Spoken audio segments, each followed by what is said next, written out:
Hello, everybody. I think we're live. Good evening, everybody who is deciding to spend this Friday evening if you're in Europe, I guess, or Friday morning if you're in the US. With me talking about how AI Academy uses AI, which is one of my favorite topics because I am very biased, but I'm also very proud of all the beautiful AI things that we have built in the past year or so, I would say. So I always like to start these sort of webinars with a question so that we start getting a little bit active, we start getting to know each other. So type into the comments, into the chat of whatever platform you're watching it is on. We are live now, both on LinkedIn and on YouTube. Type in the chat your name, where you're connecting from. I'm going to start. I am Gianluca, and I'm connecting from Copenhagen in Denmark. We actually have a fun anecdote. We did another webinar last week, and we compared how the camera looks like today and how the camera looked like a week ago. And there was there is much more light today. So Easter is here, I have to say. It looks like it's getting dark. It's getting dark much later. So start writing in the chat where you're connecting from. I know that there's right now we have roughly 20 people connected. So just type that into the chat so that we can see what are you from and what is your name, and we start getting to know each other a little bit. It's always nice when we do those sort of events to put some to have an idea of how many different parts of the world are connecting in the same virtual space to talk. So just type into the chat your name, where you're connecting from. Nice to see how many different countries we have around. I know that there's people from my team that are connecting from Milan and from Padua. So right now, as far as I know, there's just Denmark and Italy in the house. But I want to know what else is going on. So just type in the chat. Don't be shy. Where you're connecting from and your name. So while we get people that write, I hope that I'm going to start seeing a few comments. Don't be shy again. Feel free to share your name, where you're connecting from. It's always nice to see that. It makes me happy. Let's start with today's topic. So today I want to tell you a little bit about how AI Academy uses AI. And again, it's one of the topics that I like the most. By the way, ciao Andrea, connecting from Italy. Nice to see you. It's one of the topics that I love talking about the most because I think what we did last year, it's pretty mind-blowing, and I like to share with people with no secrets. So today you're going to see demos, you're going to see behind-the-scenes case studies, you're going to see a few things that are like how we built everything that we use today and how it looks like, how it feels like, and the value. That's the most important thing, the value that it brings to our company. In the meantime, ciao Simone, Italian based in Barcelona. I love Barcelona. Oh my God. Yeah, it's a city that I miss. I spent a lot of time there. Who else is on LinkedIn, maybe on YouTube? Just write in the chat your name, where we're connecting from. Is always nice to see. But in the meantime, while you're typing that, let's get started. We're going to talk about how AI Academy uses AI. You're going to hear mostly from me, but also from another team member who's going to share the sort of like behind the scenes of how he uses it. Hi, I cannot read your name, but hi from snowy Toronto. nice to have you here. So let's. Hi, Lavanya from Bangalore. I remember you from last week's webinar. Nice to see you again. Always nice to recognize faces. So let's get to it. If we can have the slides pop up. Cool, awesome. How do we use AI? But first, I want to give you a little bit of a background of who am I. My name is Gianluca Mauro. I have been working on artificial intelligence for the past 10 years of my life. So in AI ages, 10 years is like a lot. I feel like I'm a little bit, I'm an old AI expert, let's put it that way. And I've been focusing mostly on this interesting area, which is how do you help businesses translate their business problems, their challenges into AI problems so that they can make more money, cut costs, live happier lives, have more happier employees, etc., etc. Thank you, Axel. I really love the picture. I love Brussels as well. I lived in Ghent for a while, so I love Belgium. So these are some of the companies I worked with. Anything from large organizations like Procter and Gamble to cool universities like Harvard and ESCP. And I'm also very active in the field of AI ethics, which is something I always like to mention because I do believe that ethics is one of the things that we're missing in AI these days very often. And so it's important to put it front and center.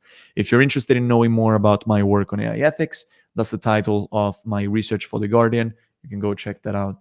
I find it really interesting, but I'm biased, obviously. So rules for today. Questions are welcome. Feel free to use the chat to just ask, interrupt me at any point in time. I love questions and I want this to be a very interactive webinar. The second thing that I always like to say is to focus. This is a free webinar. So a lot of times it happens that people, when they have a free webinar, they're sort of like, oh, I'm going to watch it, but I'm also going to scroll through Instagram and do a little bit of work. But the things that I'm going to share today are things that I usually, share to companies for quite high ticket. So it's always nice to pay attention when, even if something has been given to you for free, and I highly recommend that you try to find some focus time for today's webinar. So my goal for today is to try to inspire you by seeing how a company can leverage AI today to produce better work faster and feeling happier.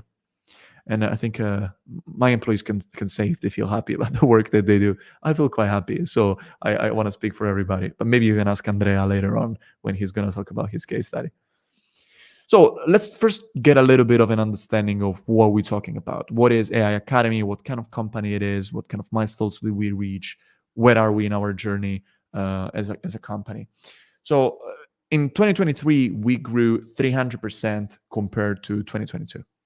Has been an explosive growth, definitely fueled by the growth of AI in general. I think we did a good job as well, but definitely, AI fueled this.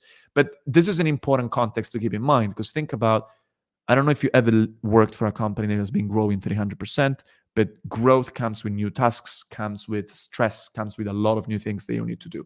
And so this has been one of the challenges that we had to work on. We trained more than 4,000 people. And again, I'm giving you these numbers not to brag, but to give you an idea of the context behind those AI applications that you're going to see. Students came from 35 different countries. So there's been a lot of, different backgrounds and experiences in our trainings. Our students built more than 50 projects through our programs. And I think now we have probably 30 to 40 more. So we almost doubled that already, and we're in March. I've traveled more than 100,000 kilometers. It's been crazy. I took 43 flights and 16 trains. And I did pay for CO2 offsetting, actually carbon capture. So I went for the real stuff. I didn't plant trees. So I did something a bit cooler. And we got a lot of social media impressions because we sent a lot of emails with our newsletter. We shot a lot of videos. So basically, it's been a lot of work. And this work has been done by 5 full-time team members. We went from 2.5, there was somebody who was working part-time in the beginning of the year, to 5 full-time employees, which is not a lot. So this is also an important thing about the background of the company. It's a company that has grown a lot in 1 year, but with a small team. And so AI has been, this is a little bit of a spoiler for what you're going to see in the next 50 minutes, but AI has been a key component of our strategy to support our growth during those crazy times. So how do we do it without going too crazy? I should write too crazy because I feel like I got a little bit crazy last year, but not too crazy. I didn't get hospitalized or something like this. So the first secret is the team, obviously. We took this picture in we do a retreat, let's say, every quarter. And we took this picture in the first retreat of 2024. Andrea has been photoshopped here on top. He's not dead. You're going to see him soon.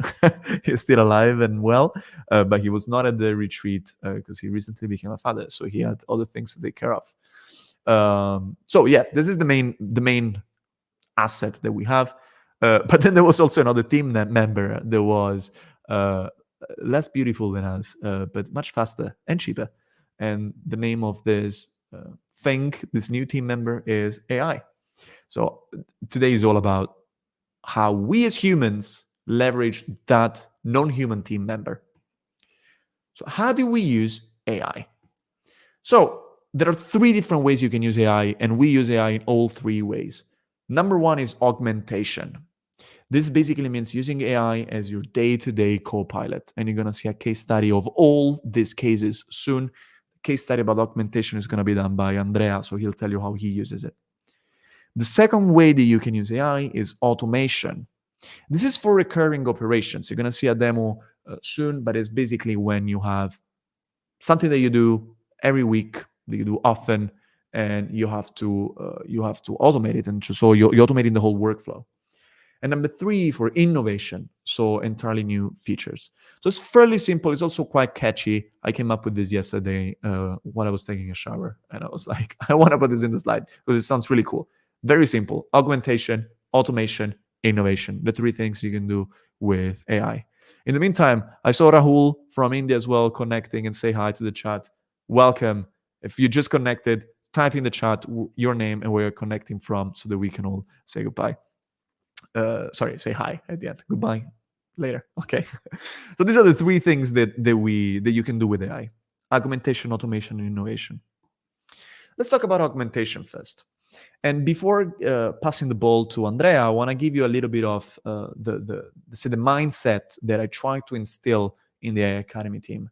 And it comes from this research paper called Navigating the Technological Frontier, blah, blah, blah, blah, blah. Very, very fancy name. It's a scientific paper written by Harvard Business School and Boston Consulting Group, so it has to sound fancy, but I'll tell you what this is all about in very simple words.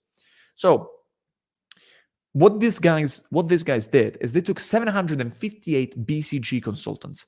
I don't know if you know about Boston Consulting Group, but it's a consulting company. Their consultants are very expensive, like thousands of dollars per day. So smart people, they cost a lot of money, okay? It's important. They divided them into three groups. Control group, so people who did not have access to ChatGPT. Then a group that had access to ChatGPT. And then a group that had access to ChatGPT, plus they did a short, quick course on prompt engineering. If there's somebody from BCG in the audience, say hi, which is always fun to read, okay?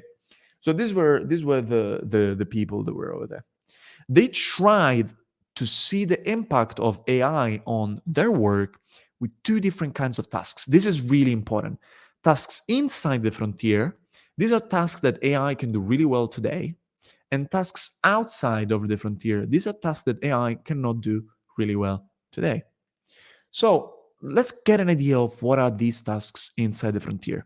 By knowing this, so already knowing this list is something really valuable for you. So feel free to take a screenshot so you can keep that in mind for the future. Examples of inside the frontier tasks are about creativity, stuff like propose at least 10 ideas for a new shoe, targeting an underserved market or sport, analytical thinking, like segment the footwear industry market based on users, writing proficiency, like draft a press release marketing copy, and persuasiveness. These are 4 use cases that are inside the frontier, stuff that AI can do really well today. So if you took a screenshot of this, you're welcome. This is already really valuable stuff, I think. Now, let's talk about the results of the test. First of all, consultants were much more productive using ChatGPT, and nobody's surprised. If you are surprised, what's wrong with you? Of course they were more productive. It's faster to work with ChatGPT. But the most interesting thing is this, the increasing quality of their output. But I want to spend a few minutes talking about this graph because there's something extremely important, okay? The bar chart on the left, this thing over here, okay? This is the bottom half of the participants. Basically, this means the consultants, they were less good, okay? They have less skills. Notice how much better they got in terms of quality with ChatGPT. 43% increase in quality. The graph on the right, this one, is the top half of the most skilled participants. These are the best consultants. They just got 17%. By the way, just with air quotes, because it's still a lot. 17% is quite a lot. So now, 2 things here. The first thing is, I wish that these guys made a graph in which they compared the bottom half with ChatGPT against the top half without. As you can see, the bottom half with ChatGPT performs better than the top half without it. There was a sentence said some time ago by a researcher that was, AI is not going to take your job, but somebody who uses AI probably will. And I always found this sentence a bit cringe, but now I can't ignore it. I have to say it because this is what this scientific research says. If you use ChatGPT or these tools, you perform better than people that don't use it. That's it, period. Even if those people have less skills than you. So you must use it. The second thing I want to say is basically this means that ChatGPT helps people who are non-experts. But think about this. We are all interns in something, basically. We could put it that way. I am an expert in AI. This is my skill graph, let's say. So I'm really good at AI, I think, at least. And people agree with me usually. But I am not that good in marketing. I'm not that good in English. It's not my first language. My first language is Italian. So even though I feel like now I forgot Italian, but I should be better in Italian. Let's put it that way. Copywriting, all those things are things that I'm not that good at. So even though I am really good at something, I'm an expert in something, I am sort of like an intern in something else. I saw a question from Lavanya. She asked, didn't it worsen performance in certain domains? Yes, AI did make performance worse in outside the frontier domains. We are not going to talk about this specifically today because I want to focus on how we use AI, and we don't use AI for stuff that is outside the frontier, obviously, because we have studied these things. We know that AI can actually make your performance worse if you use it for the wrong things. But this is a really good question. And yes, for everybody, if you use AI for tasks outside the frontier, so things that AI cannot do, your performance may actually get worse. So you have to know how to use it. So this is the idea. The idea that I try to push in AI Academy is everybody in the team is expert in something. Take the things you're not an expert in and use AI to perform like an expert. Now, I want to give you first a quick overview of what Lavanya was saying. Outside the frontier tasks, you can see from this graph that if people who used AI were worse than people who used AI were worse than people who did not use AI. Now, I want to give you a case study. The case study is how Andrea has used AI as an augmentation tool. Okay, a tool that augmented his skills and made him a better professional. And what I want you to think about while Andrea explains his case study is how he automated writing but not thinking. All the thinking, all the strategy behind the application is in Andrea's brain because Andrea is very smart and he cares about his work. But he used AI to automate the writing part, specifically filling the gaps that he has in his skill set. That being said, Andrea, I'm going to give you the stage and you can talk about your case study. Hi, nice weather. Hi, Gianluca, and thank you, and hi, everyone. So I'm going to talk about. I'll try to be very quick and to talk about my business case. So if Julia can share, yeah, exactly. Thanks. So as Gianluca said, I had a task in 2023. So we were about to launch a new course that at the time was called Master in Prompt Engineering. And we had a waiting list with people who subscribe to that waiting list, and we wanted to create an email flow that could explain if the course they were interested in was the right fit for them. But I had to face some challenges because it was the first edition. So we had no previous students, no social proof, and not much data. So I didn't have many topic I could leverage in writing my email flow. And the second challenge is that I'm not a native English speaker, as you might have noticed by now. And the third challenge is that copywriting is not my number one skill. So how could I possibly write an email flow with all these challenges? What I did is I used ChatGPT as a writing copilot. And I'm going to show you why we stress on that sentence of the automating writing and not thinking. So what I did is I went on ChatGPT and wrote my prompt. Don't bother reading the whole prompt here. And also the screenshot is taken from the OpenAI Playground, which is basically ChatGPT. It's just a different interface. And I wrote a prompt using the CD framework, which is a framework that Gianluca teaches in our courses. I provided some context, so everything I knew that was relevant for the potential customers. I gave it some instructions and some details. But what I did not. What I did not do is asking ChatGPT to write the whole email flow for me. I didn't want it to do that because I wanted to be in control, and I wanted to have a step-by-step approach in doing so because it would make things much easier for me to keep control of what I was doing. So instead of asking ChatGPT to write the whole email flow, I just asked to have a first email outline. So in the next slide, you can see that I asked ChatGPT to write seven emails, the topic for the 7 emails sequence. And it gave me an outline, and it gave me much more control so that I could steer much easily instead of just trying to change a whole email I was not satisfied with. This gave me much more control, and I could change the few details about the topic I didn't want to mention in that email flow.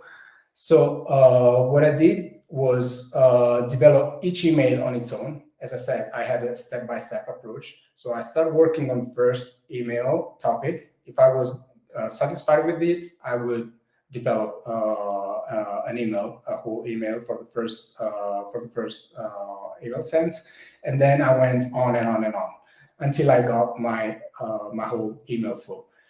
And what happened was that we had some really good results because we had a sold out course and we had happy students. But the most important thing is that we learned what students liked and what they didn't like about the program.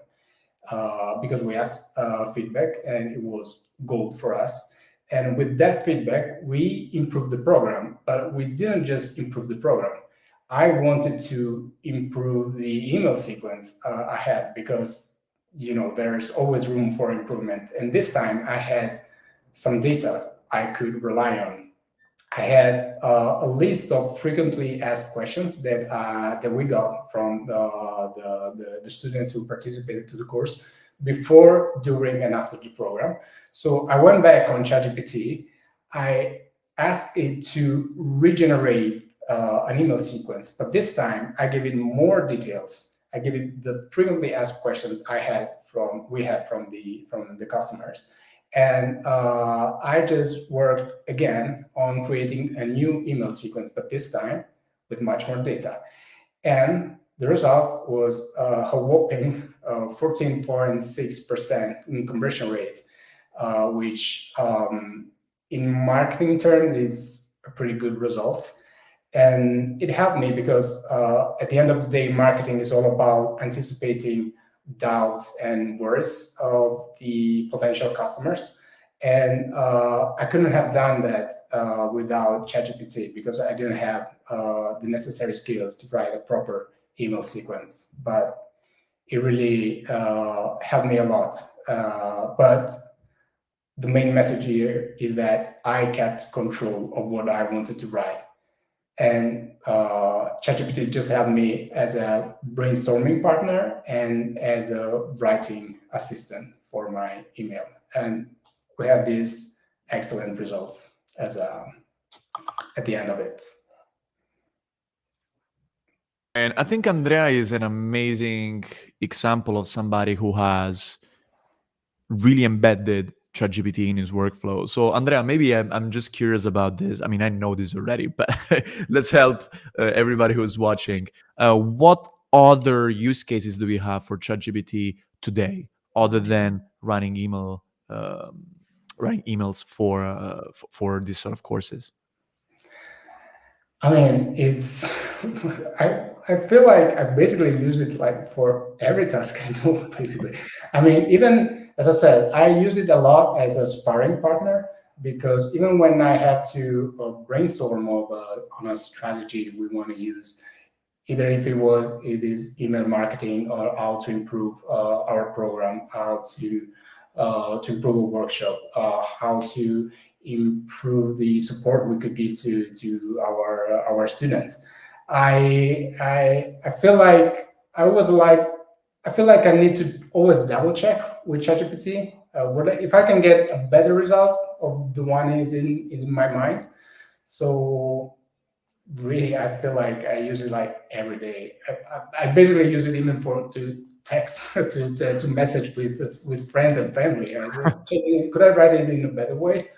I'm just joking, but I really use it a lot. And yeah, I'm kind to a point where I would feel lost without it. Yeah, yeah. I don't know what I would do if they took it out. But I think the one thing that I like about the way that you use it, because I know how you use it. I see that, and we talk about it, is that you really embedded it. You change your mindset, and this is something for everybody that wants to get the same sort of outputs. You changed your mindset so that you know that you plus ChatGPT are a better professional. You know that, and that's what you keep doing. And it's really cool to see that. um Thank you so much, Andrea. It was lovely to Yeah. see the case study. There's somebody from LinkedIn who said, can we have the template of the prompt used? This will definitely help a lot of people rather than reinventing the wheel. Absolutely. I think what I would suggest, rather than sending the specific prompt that Andrea used, is if somebody from my team, Joelle or Andrea, could send you a link to we have a video or an ebook about the framework that we use to write these prompts. It's called the CD framework, CIDI. And I think if you get that, then you know the principles that Andrea used so that you can update it and basically use it for any sort of use case that you may have. Because maybe your use case is different from what Andrea had. Maybe you have a different context. Maybe you have a different goal. But if you learn those topics, I think you can quite easily adjust the prompt to make it work for your case. So just give us a few minutes to find it, and my team is gonna send you the link. Okay. Awesome. Yeah, it's just awesome. Also, Lavinia wants it. Cool. Beautiful. So if Andrea or Joel can find it, just drop it into the chat, and it should be it should be available for everybody. So this is a good reason for you to stay into the webinar, so you can gonna get the link in a few minutes. Okay, awesome. Let's keep going. So I want to talk about skills a little bit. So, what kind of skills did Andrea have to have, or do you need if you want to basically get to the same sort of outputs? Let's put it that way. What sort of knowledge do you need to have? So, the three skills that you have, three. I call it prompt crafting, which is different from prompt engineering. We're gonna understand the difference in a few minutes. It basically just the gist of it is that it's about running good prompts for yourself, but not maybe prompts that are so good that they can power a product, let's say. Critical thinking, super important. And Andrea, I think, gave you a perfect example of his critical thinking approach. He wanted to keep control so that his thinking is what's leading the development. And then this mindset shift. Mindset shift means exactly what Andrea was doing, knowing that AI can be the way that you get to a better output and to better ideas and performing better. Okay, so this was augmentation. Now we're going to move into automation, okay? And I want to give you some whys, some use cases, and some demos. So to give you an idea what automation means to me is, how many times do we update our email flow? Once every few months, okay? Um, it doesn't make sense to build a crazy automation for something you do every few months. But there are a few things that we do every single week. And these are the things we automate. The way that we do this, the way that we create those automations, I want to give you some behind the scenes. Like AI Academy is a company that is pretty transparent, so you're going to see everything about it. Every week we have an AI Academy hackathon. It's on a Tuesday. We spend roughly, you can see over there, 3 hours doing more or less always the same things. So what we do is we start with analysis of challenges. We have a process for this where people just say, these are the challenges that I have in my day-to-day work. These are the things that I would like to see automated. Then we do something called solution framing. This is something that we teach in our programs. How do you go from a business problem to an AI problem? Most AI projects fail because people don't know how to do this. It's not about the technology, it's about how you embedded the technology in your processes. So it's very important. And after we do this, we usually end up with an automation. So I want to show you now, I want to give you a live demo of how this looks like, okay? So just give me 10 seconds, that should be enough, to share my screen and prepare so that you can get a live demo of this, okay? So I'm gonna share my entire screen. Nice. Okay, cool. So we have something in AI Academy called the AI Academy newsletter. In the AI Academy newsletter looks like this. We have, actually, I'm gonna show you an old one. It's gonna make sense in a little bit why. We have basically an intro section, we have some news, and these are basically summaries of the most important news of the week. So this obviously takes quite a long time. Let me just move this away here. It takes quite a long time to do. Is a very time demanding task, and we wanted to try to automate this. So what we did is we built a custom solution for this. I want to show you how this custom solution looks like. So let me just pop up our Notion database. I hope you guys know Notion. Notion is it's a tool, basically looks like a database, okay? And you can add your own news, you can add your own text, your own sections. And I'm going to show you now. I'm going to share my screen again so you can see how it looks like. Share screen. So try to stay, even though there's a little bit of like waiting here, this is really important that you see it. So this is how our database looks like. We have all the news in a table, basically. It looks like a very fancy version of Excel. So the way that it works is that, let's say that we find an interesting piece of news on, let's say, on TechCrunch, okay? So we find this one, Department of Justice case against Apple as to a growing pile of antitrust problem for Cupertino. Oh, it sounds interesting. Let's say that we want to talk about it. Click on a button and say save page. This one gets added to our database. I'm going to show you in a second how it looks like. I just want to get another piece of news. Let's see, what could we get? Something interesting. Okay. I'm going to pick this one. This looks interesting. So I'm going to click on and from Notion, save page. Okay. Now, if I go back on Notion, you're going to see these two news popped up. Okay. This is the first news, and this is the second news. And you have all the text from the news. I think this one didn't load well. So this one may have a problem actually. But you know what I'm going to do? I'm just going to fix it by just copying and pasting, basically. Sometimes there are those challenges. They're usually very rare, but they always need to happen while I'm giving a live demo. It is how it is. I'm just gonna copy this and put it back into the news. So I'm just gonna put it here. Nice. Okay, so this is called Tech Pizza because this was the old name of the newsletter. If you are a subscriber of our newsletter, write that in the chat. I'm always happy to say hi to our readers. So what we do is we need to turn these into a summary. So what we do here is if we decide that this is a newsletter worthy piece of news, is something interesting for our readers, we go here and we tag it. We say, yeah, this is good. This is okay for my pizza bites. Okay. After we finish tagging them, there's an automation that we trigger. And so right now my team is triggering it. It's basically just clicking a button.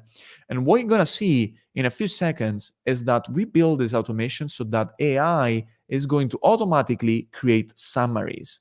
This summary was just generated, and this summary was just generated in seconds. So we can really have an integrated process in our workflow to get to those beautiful summaries. But I want to show you something else. because this is something I'm actually very proud of. So recently, we made a little upgrade to our newsletter.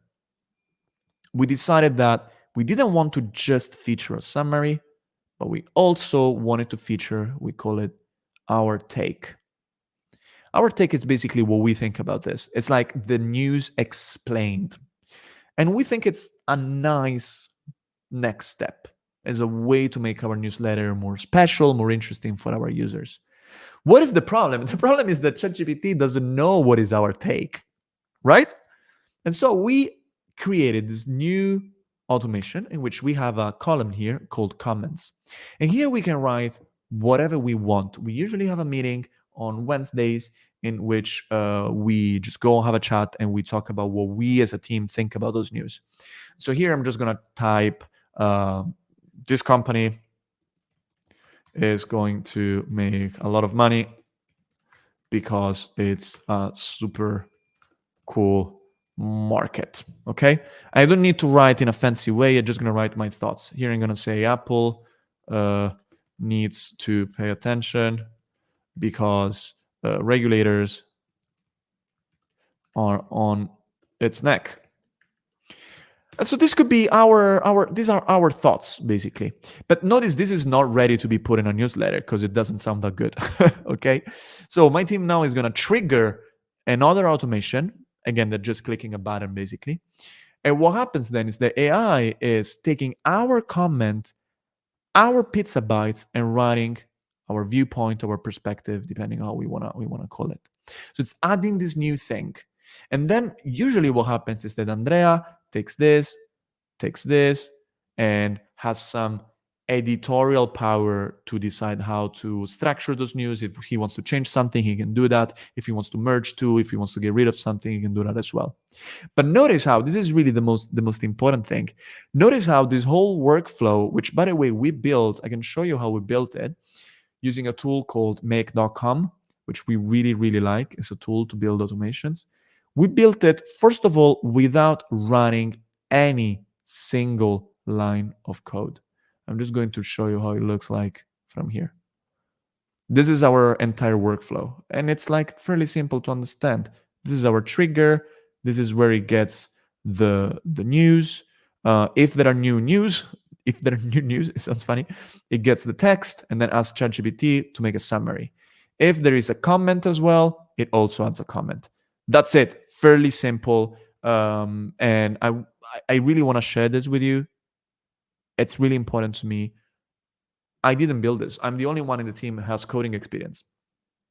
I didn't even know that the guys were building all this stuff. You can build those sort of automations that look very fancy and very sophisticated even without any technical knowledge. You can do that. We've seen a lot of our students do this. So it's something that you can do as well. So if you look at this, very fancy automations and it sounds like it's super complicated, well then you can do that as well.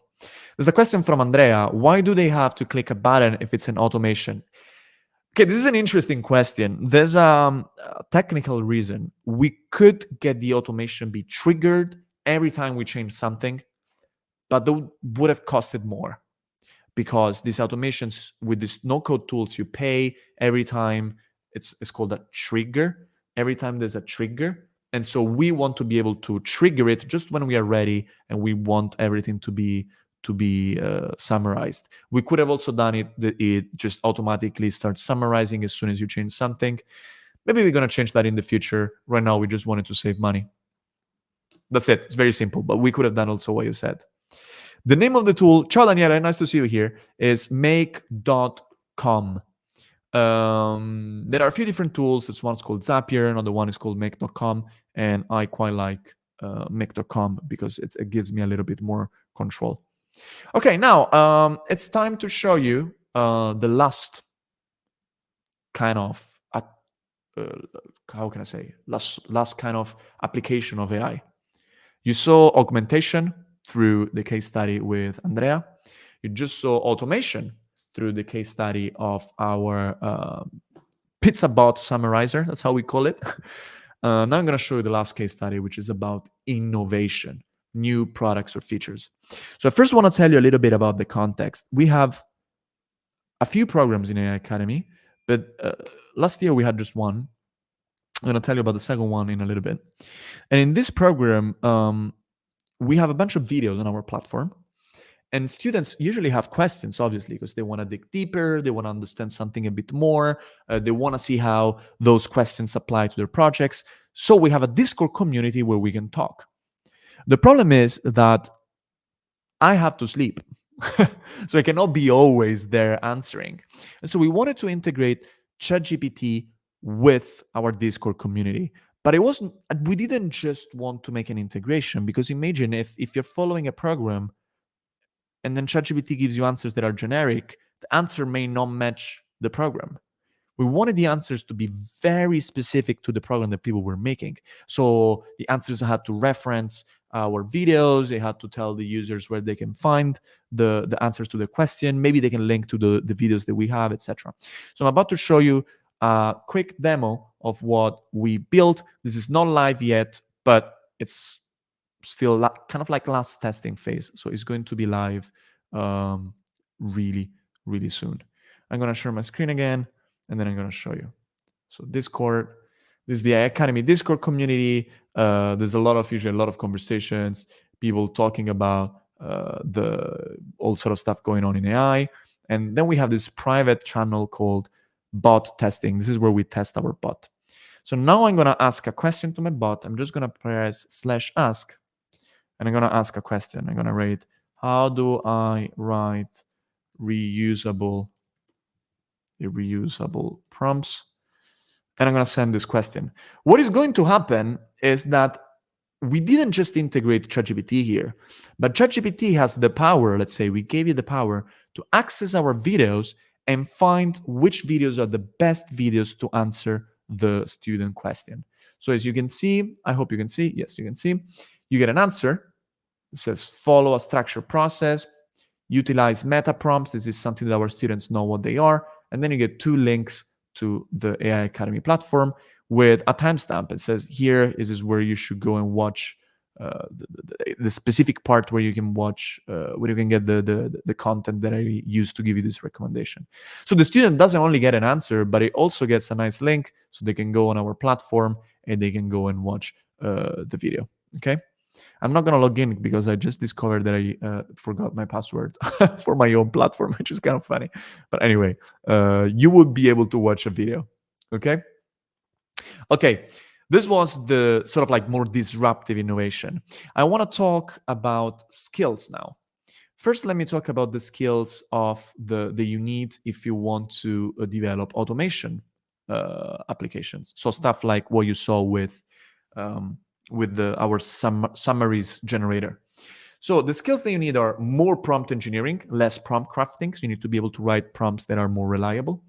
You need to be able to break down a process in steps, which is, I wouldn't say it's hard, but it takes some practice. And then you need to be able to build integrations. So you can do that either writing code or with no-code tools like make.com or Zapier, these sort of applications here. Then we have all those disruptive features. This is the sort of innovation projects that I just showed you. The skills that you need to do those things are more advanced prompt engineering. You need some data science. You need to think about user experience. You need to have some ideas about what users like and don't like. You may want to change the business model of a product. In this case, it doesn't change our business model. It's just a nice feature to our programs. But it may, if you want to do more disruptive features. Okay, so we're getting towards the end of the training. I just want to give a little bit of a let's say of a small summary of what we discussed so far. There are 3 different kinds of innovation. 3 different kinds of applications of AI: augmentation, using AI to augment yourself as a sparring partner. This is what Andreas has demonstrated, and he uses specifically for copywriting tasks mostly. Then there are use cases around automation. This is when you have a recurring task, a process that could be improved, could be made much better with AI, and you embed AI within your process. And we just saw an example how we embedded AI within our newsletter writing process. The third case is innovation. So augmentation, automation, innovation. So when you build entirely new features that would be impossible to do without AI, basically, like a 24/7 AI coach that answers you in a few seconds. At AI Academy, we do all of these three, as you saw. And we also teach people how to do all of these three. And we strongly believe that AI is not just about tech. AI is about tech plus people.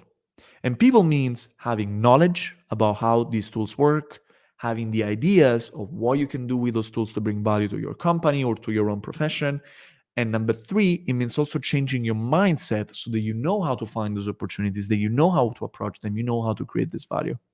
So now, that being said, I want to close this webinar with giving you a few information about the 2 programs that we're about to launch can help you learn all those things. And then we can start a Q&A. So if you have questions, start dropping them in a little bit after you heard about these 2 programs, because I think are really cool and they can teach you how to do all of these things. So if you want to do all of these things, how do you do this? Well, there are 2 new Academy programs, once again. The first program is called the Generative AI Project Bootcamp, and the second one is called Leading Business Growth with Generative AI. Let's talk about the Generative AI Project Bootcamp first. This is a highly hands-on program. You're going to build stuff here, okay? You're going to learn how to engineer optimal prompts and translate them into powerful AI-powered projects. The output of your project here could be something like our pizza bot, okay? Our automation to create summaries. This is the kind of stuff that you'll be able to build at the end of this 2-month program. And it's ideal for freelancers, entrepreneurs, product managers and designers, anybody who wants to really be hands-on and understand deeply how the technology works so that they can build new products or services that help them and maybe potentially helps their company as well. Let's talk about leading business growth with generative AI instead. This is more of a strategic program. This is for people that want to learn how to guide their team in using AI. If they want to improve the business, identify, structure, and validate a business case based on the company goals. So think about this as a program for people who need to be leaders, who maybe they're not going to be the one writing the prompts, but they need to know what are the best use cases in their company, and they need to know how to turn those business cases into real value for their organization.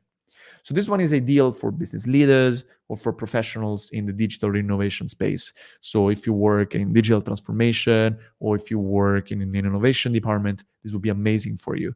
But we're going to talk about use cases in a lot of different areas, anything from marketing to supply chain even.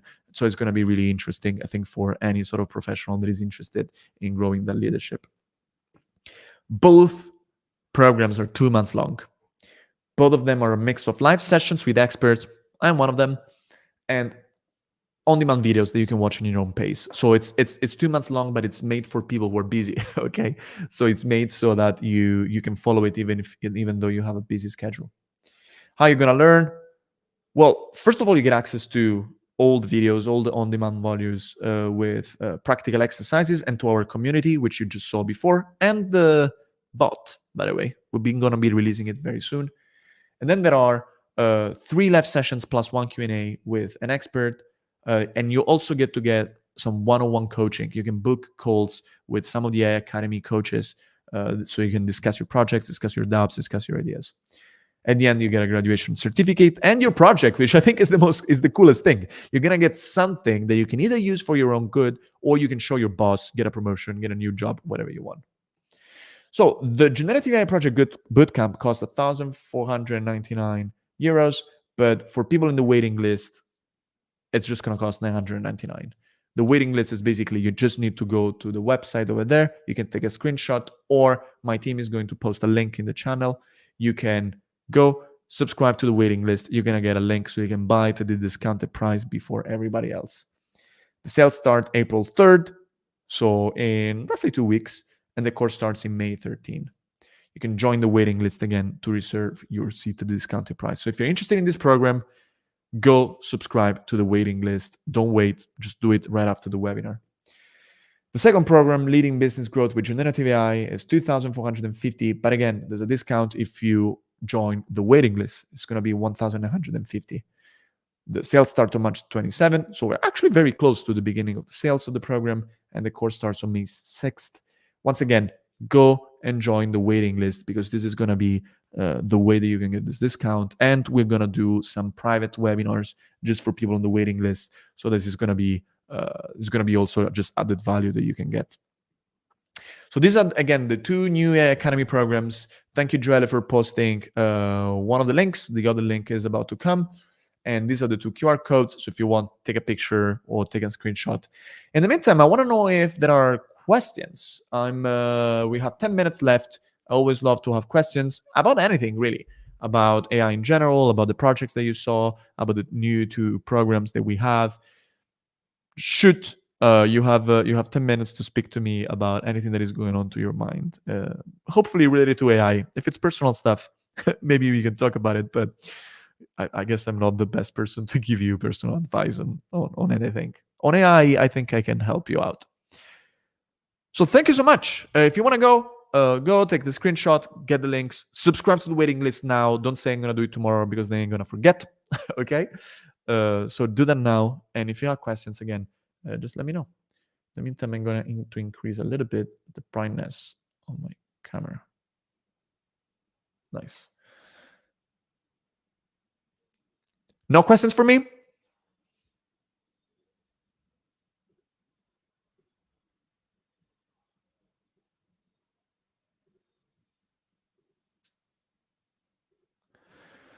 Okay. So if there are no specific questions, actually, I have one. Daniela talked about the SAMR model, which I don't know about it, which is interesting. Daniela is asking, what come to you top of mind about AI and media investments? Gosh, so media, I'm kind of, if you could elaborate a little bit more on what specifically you mean about media, but I guess you're talking about production of media assets for like marketing campaigns or something like this. So let me know in the chat if I got it right. A lot of stuff. So I see a lot of companies that are investing in this area. The problem is it's not clear what is the impact. What do I mean? Let's say that you are a large corporation. Okay, I don't know. No, it's a great question, Daniel. Don't be sorry about it. But let's say that you're a large corporation. Let's say that you are Coca-Cola, okay? And you want to work on a business case around creating new pictures, new graphics for your campaigns. What does that mean?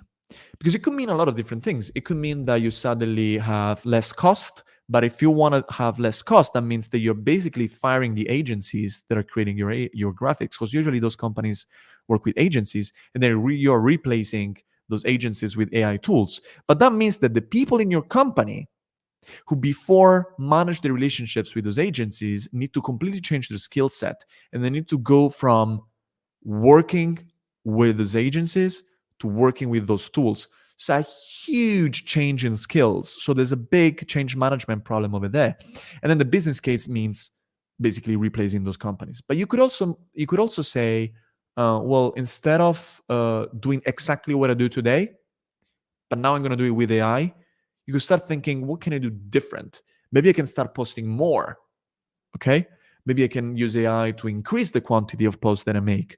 Or maybe you could say, well, I'm going to actually use AI to run more tests, more experiment, or to differentiate my messages more. Maybe right now you make one post for the entire US market, and now you're going to try to do more segmentation. So what I'm trying to say here is there's a lot of thought that goes into it. It's not just, I'm going to make content using AI. It's much bigger. It's a much bigger conversation, and there's a lot of conversation to be had about how do you balance risk.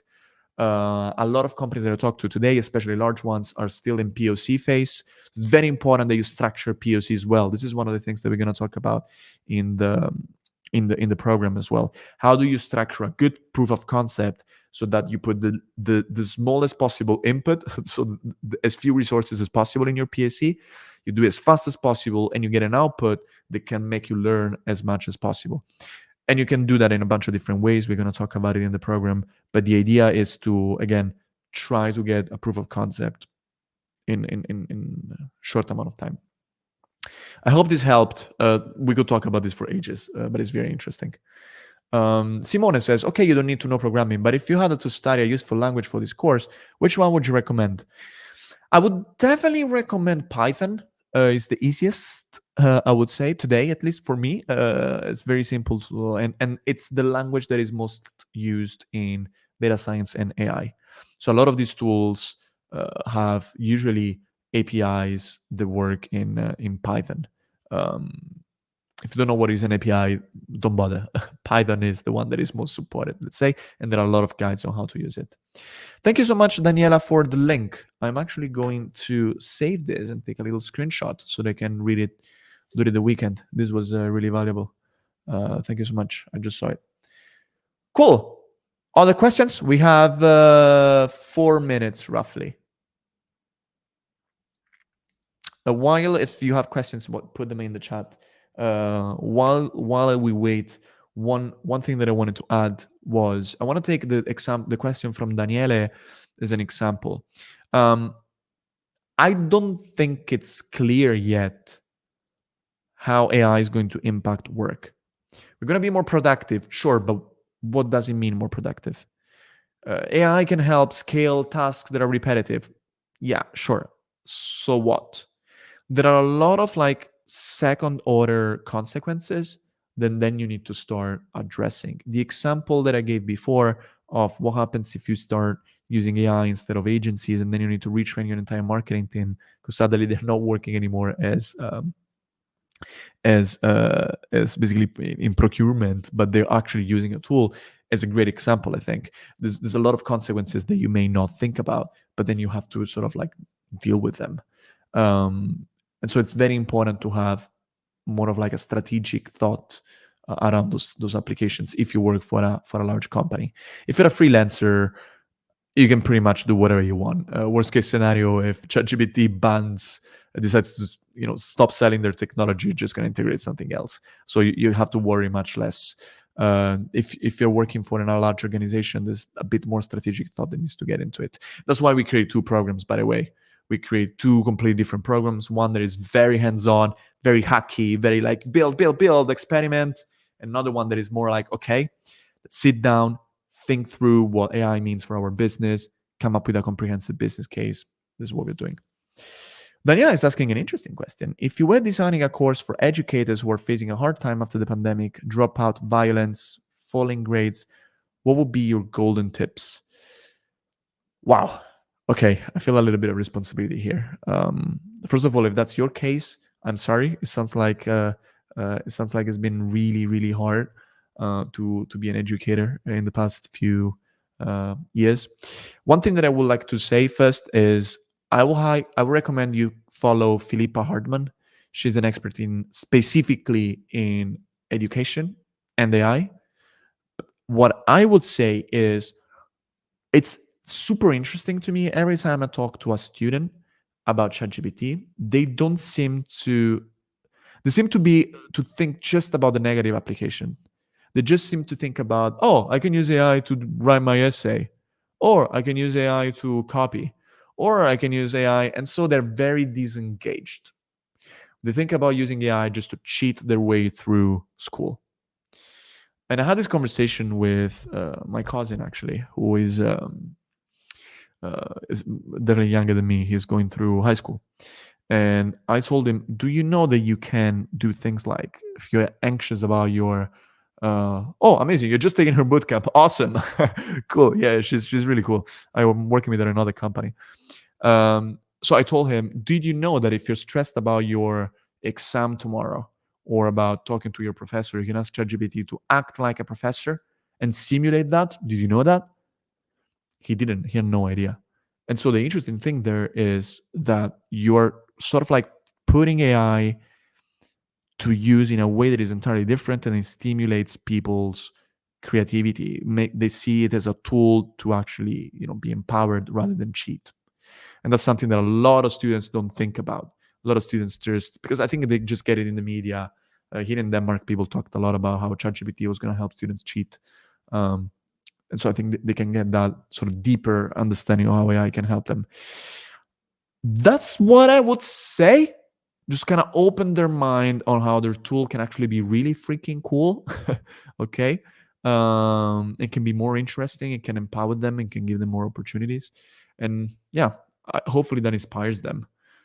But it's really hard, especially if you get dealing with problems like violence. It's a problem. Yeah, it's kind of worrying. It's crazy. Anyway, on a more positive note, I hope I'm going to see you in the future webinars that we're going to do. But mostly, I hope I'm going to see you in class, because these 2 programs that we have created, we spent a lot of time drafting them, and I really think they have a lot of value. So subscribe to the waiting list, and you can get that. You get the discount, and you can join the exclusive webinars. That being said, it was great spending some time with you on this Friday evening. I wish you an amazing weekend. And again, I hope I'm going to see you in class. Thank you, everybody. Ciao. Have a good one.